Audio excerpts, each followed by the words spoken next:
What's up, everyone? This is Coaster Visuals, and it is time for my full Ride to Happiness review. I've done it about,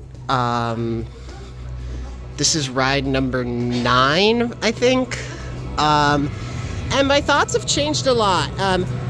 So I said it wasn't that good before. It is good. It's definitely good. But I do think it is a little overrated still. But I have a lot more thoughts on it, so I want to share that. So first off, I think this is actually better in the front row. In the back row, it was kind of more underwhelming, but then I had such a great time in the front row. You get so much hang time on that inversion right there. I really like the first top hat thing it does where it twists up. I think that's really cool. And in the front, there's a really violent pop of airtime entering it. So I guess the one thing that I feel like is kind of a problem with this ride is it feels like it's not really doing much between elements. I think that's something important with coasters not enough people mention. Like, the filler track between the elements feels important. It's more fun when you ride a coaster and it kind of all flows together. Whereas this feels like you're doing whoa, this is a cool thing. And then nothing really happens. And then it's okay, this is a cool element, but then nothing really happens as you transition to the next one. So I feel like element to element pacing, it doesn't do very well. But I think the uniqueness factor, and I also think the fun factor is very much there. I don't think this is one of the most intense coasters ever. I crave intensity, which is probably why this isn't in my top 20 or anything like that. But I think this is really a ride for everybody.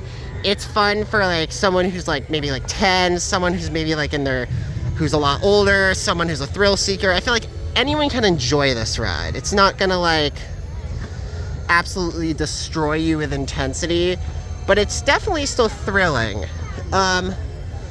I do think there's a few missed elements. This S-hill right here kind of doesn't do anything. But I do think the zero-G roll right before it is good. And then the snake dive has grown on me. I feel like because of the spinning seats, you don't get the same experience every time. So some of the rides, the snake dive was just okay. But then I had a few of them where it was one of the craziest feelings ever. So I guess what I'm trying to say is this ride is not consistent, but you definitely can get a really good experience on it. I'm really happy I got to ride it. I think I was a little overly negative when I first kind of rode it, just because I came off and I was that wasn't as good as I thought it was going to be. But now that I've done it in more seats, more rows, I have gotten a much better feel for the ride. And I think it's really cool, and I actually really like the theming, and the soundtrack definitely adds to it. So, I said before that I think this is an 8 out of 10. But I'm kind of thinking more an 8.5. I don't think it's a 9. It could be there, maybe depending on, maybe it's running slow today, I don't know. But so far, I think the highest I could give it is an 8.5. It's a very, very, very good coaster. However, I don't find it a top coaster.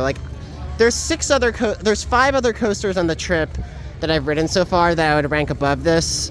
That being Batman, Gotham Escape, Furious Baco, Conda, Red Force, and also part of me even thinks Stampedio is more fun than this. But still, very good ride. Definitely worth coming out here to ride it.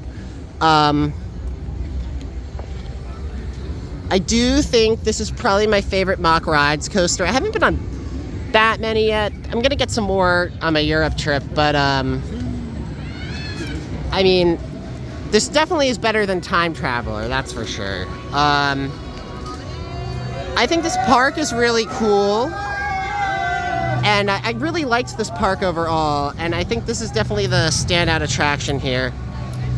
Another thing I want to mention is the launch on this. When you take off, it starts off kind of boring, but halfway down the launch track, you start spinning like crazy. And then you get whipped over the drop in the back row. Then like the following loop, or I guess it does the banana roll first and then the loop. Those two inversions, I thought were just okay. It didn't really feel like much was happening during it. And then I thought the 0G roll was really fun. The S hill was was not very good. The flying snake dive is one of the best parts of the ride. And then I liked the airtime hills at the end, especially this one right here. So there's like 3 elements that are kind of duds, but then the rest are good. And the bunny hills and that hill I just showed you before right there is also very fun.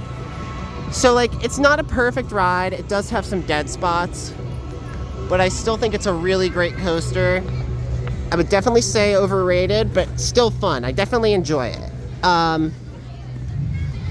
So I'm planning to get some more rides on it now, so thank you for watching, and stay tuned for more, and I hope you guys enjoyed the review.